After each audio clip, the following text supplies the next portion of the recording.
bom dia, boa tarde, boa noite. Vamos continuar, tá certo? O nosso assunto de funções inorgânicas, funções químicas inorgânicas. E hoje nós vamos estudar os sais e os óxidos. Ó, vocês estão vendo, né? São funções menores do que ácidos e bases, né? Ácidos enche o quadro, base enche o quadro de novo. E agora, ó, é bem pouquinho, tá? Mas não menos importante. Então vamos lá. O que é um sal? Sal é um composto químico que quando eu coloco água, ele vai se separar, certo? Então ele é um composto iônico, porém ele vai dar origem a um cátion, que não é o hidrogênio, e vai dar origem a um ânion, que não é uma hidroxila. Então ele vai liberar um cátion e um ânion, mas esse cátion e esse ânion não vai ser hidrogênio, porque se fosse hidrogênio seria um ácido, e não vai ser uma hidroxila, porque se liberasse a hidroxila seria uma base, certo? Na minha época, né, alguns anos atrás, quando eu estava no nono ano, eu aprendi que o sal era o resultado de uma ligação química, né, de uma reação química entre um ácido e uma base, que originava o sal e água. Ah, professora, essa definição ainda é válida? Não, a definição não é mais válida, mas a reação ela acontece. Se eu tiver um ácido reagindo com uma base, eu vou dar origem a um sal e vou liberar água. Daqui a pouco eu mostro como é que faz isso, certo? Então vamos lá, classificação dos sais. Tem um monte de classificação. Aí eu tenho a classificação quanto à presença de oxigênio. Se ele não tiver oxigênio, eu chamo ele de aloide. Se ele tiver oxigênio, eu chamo ele de oxal. E essas aqui, ó, que são as classificações mais importantes. O sal normal é aquele que não vai apresentar nem hidrogênio, nem hidroxila. O sal ácido é aquele que apresenta um hidrogênio. Ah, professora, não pode ser um? Não, pode ser vários, mas eu estou falando do hidrogênio, tá certo? Então, ele vai apresentar sal ácido, vai apresentar um íon de hidrogênio. Pode ser 2, 3, 4? Pode, mas é o íon hidrogênio, o íon, um cátion H+. Sal básico, quando apresenta o ânion OH-.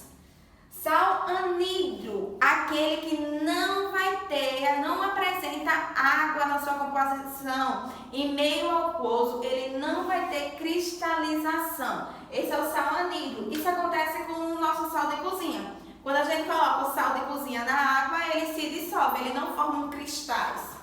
Diferente do sal hidratado, que é o sal grosso. Quando a gente coloca ele em água, a gente tem formulação de cristais.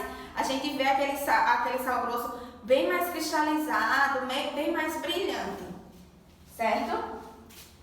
E a nomenclatura dos sais? A nomenclatura dos sais vai ser o nome do ânion mais o nome do cátion.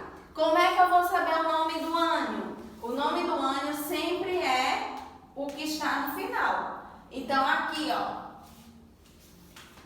cloreto de sódio, carbonato de cálcio, sulfato de cálcio, hipoclorito. Por que hipoclorito? Porque tem um hidrogênio. Hipoclorito de sódio. Certo? Então, ó, e como é que eu sei, professora, essa terminação? Essa terminação, ela vai variar de acordo com o nome do ácido. Lembra, o cátion, ele vai vir de um ácido, de uma base, e o ânion vai vir de um cátion. Então, ó, cloreto, lá no ácido, é ácido clorídrico. Então, eu troco o hídrico por eto. Certo? No livro de vocês tem uma tabelinha bem legal explicando, colocando as terminações, certo? E outra coisa, volto a dizer, no exercício avaliativo vai ter a tabela periódica, então não precisa se preocupar, certo? Vamos lá.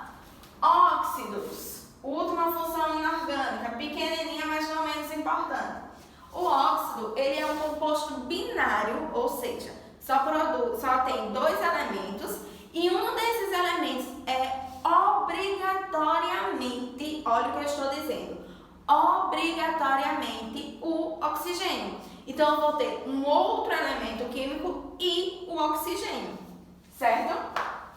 Classificação desses óxidos. Eu tenho vários tipos de classificações dos óxidos. Né? Eu posso classificar os óxidos de acordo com a quantidade de íons de oxigênio. Pode ser monóxido, se tiver um oxigênio, bióxido, tri, tetra e assim por diante.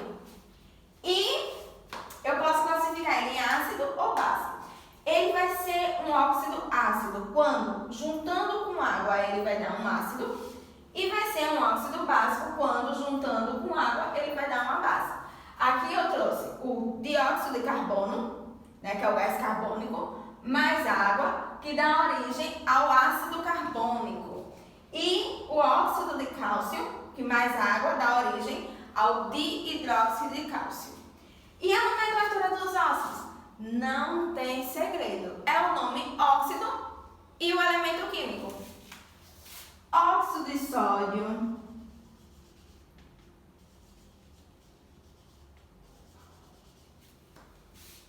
dióxido. Por que dióxido? Para saber que tem dois hidrogênios. De cálcio, trióxido de cloro. E uma coisa, do mesmo jeito que as bases, alguns elementos químicos eles podem formar dois sais, como é o caso do cobre, do ferro e assim por diante. E aí eu vou colocar um número do mesmo jeito da base, vou botar o número lá em numerais romanos, terminando, como por exemplo, óxido de cobre 2, óxido de ferro 3, certo? Gente, ó. Assunto de exercício avaliativo, semana que vem, exercício avaliativo, assunto é tabela periódica completa, 3 aulas, ligações químicas, substâncias e misturas e funções inorgânicas, as 2 aulas de funções inorgânicas, tá? Semana que vem, exercício avaliativo, então aproveite essa semana para poder sanar todas as dúvidas, para poder ver, se orientar aí direitinho, tá bom? Beijos, até a próxima semana. Qualquer coisa, entre em contato comigo. Tchauzinho!